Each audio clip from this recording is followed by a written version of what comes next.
The bike's kind of a bit of a mess at the moment because I'm working on a few things at once to do all my repairs from the first ride out, or just fix-ups.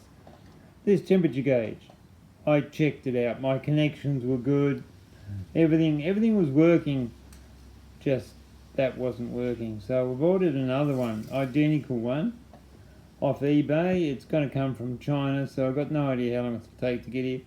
It just power was going to it, earth was going to it, the connection was going to it, all ohms metered fine, but it just doesn't work.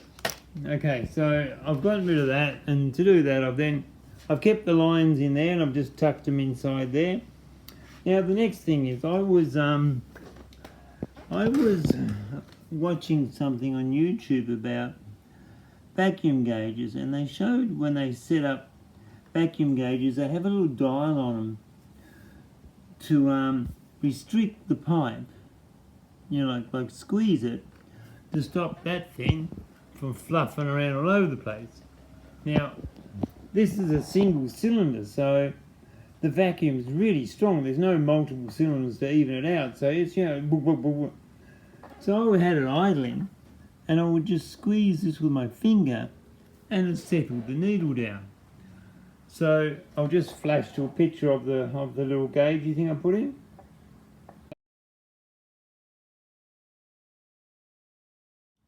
Now I put that in and I'll put it in right here. The vacuum line comes up and all part of all this now runs underneath to there, and then that runs into the vacuum gauge, so I can dial it in and out. So I'm going to turn this on. It's all, which way? That way. Okay, power's on.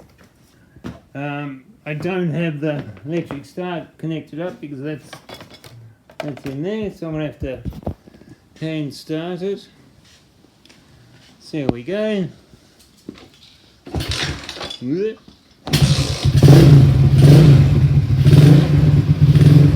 that? Nice and even.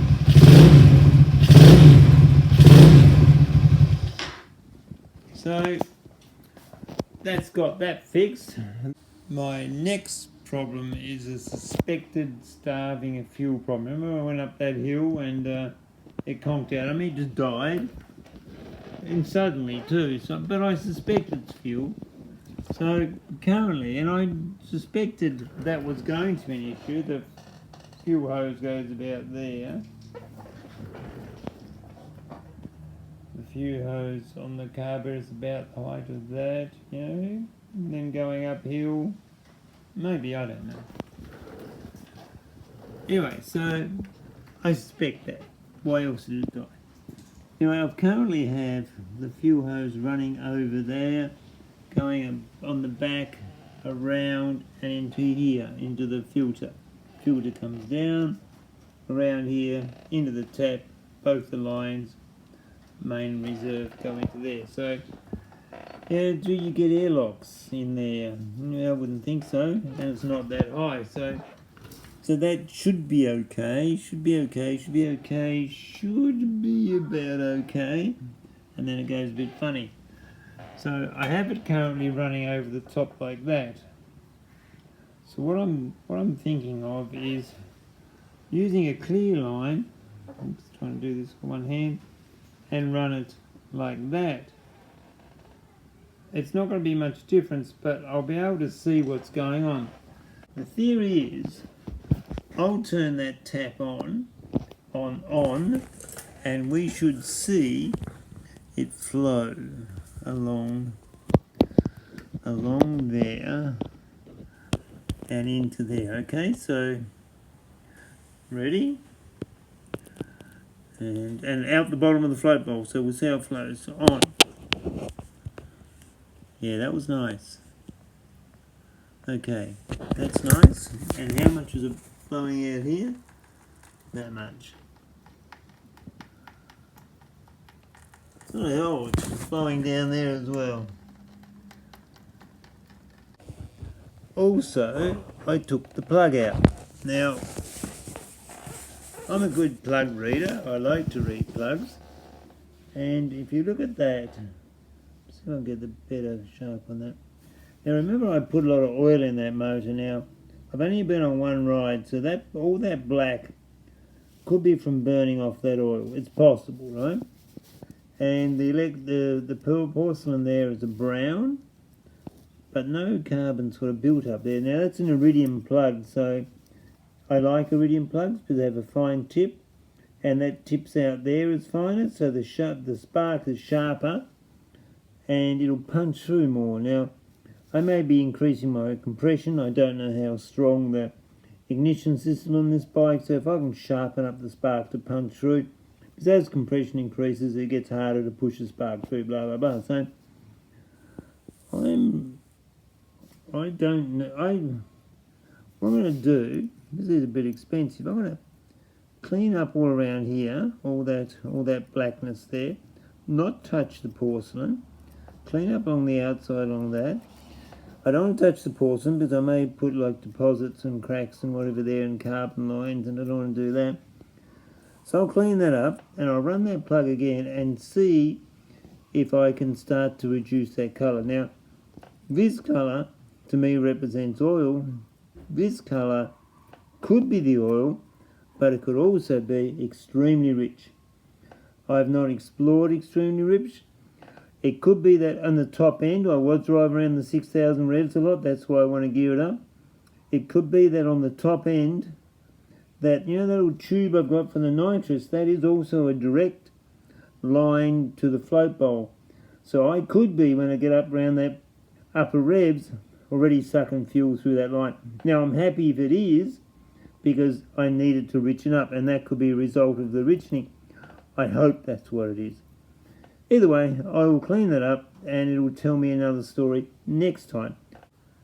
I got just a little bit of, where's my hands, a little bit of aluminium that I cut off, you know, with the scissors from a big sheet. Got a spoke in there, bending it around a spoke.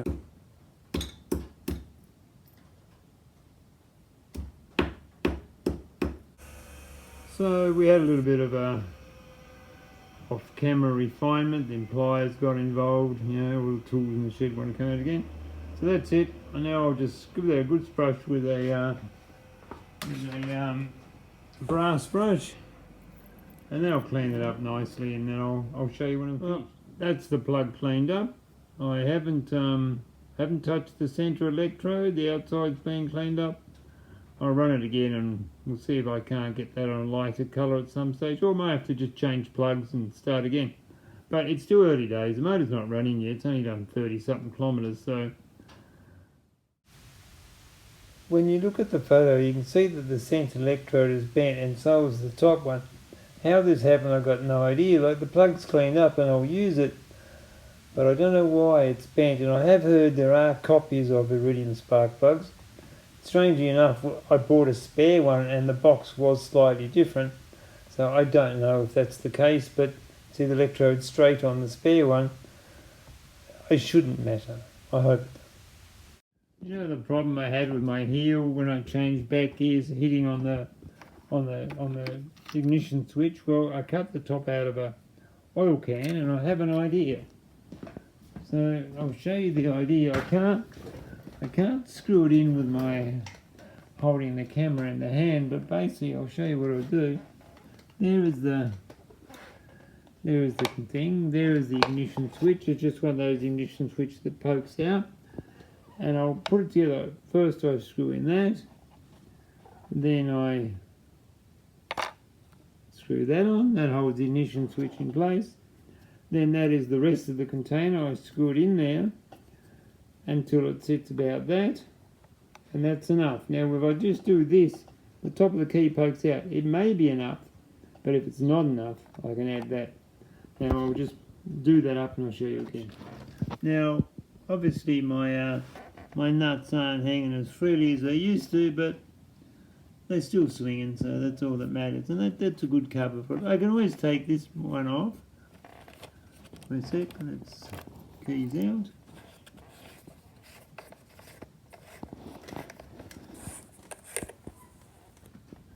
And then I have less protection. You know, you could argue that you don't need too much protection on your nuts, but It'll do the job, maybe. So, that's it. Now they're swinging more freely. They obviously prefer that. I might give that a go first. I was just trying to put the 17mm front sprocket on and I came across a problem. The shafts, they all measure that way, 20mm, all of them. So that's good. But where they measure differently is on this one here.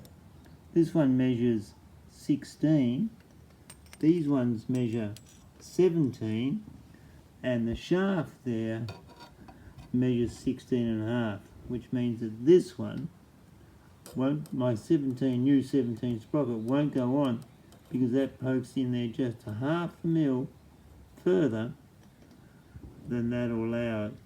Now they still fit on. I've been running the 16. So I have two spare Postie motors, genuine Honda Postie motors, and that fits on. So I would dare say that the genuine Hondas are a bit deeper in the cut there to allow this one to go on. These will just happily go on anyway because they will just be a bit shallower. So I can't blame the manufacturer because it fits on a Honda. It just doesn't fit on this Life and motor. So be aware for those with Life and motors, if you ever go up to 17, you may run into that problem.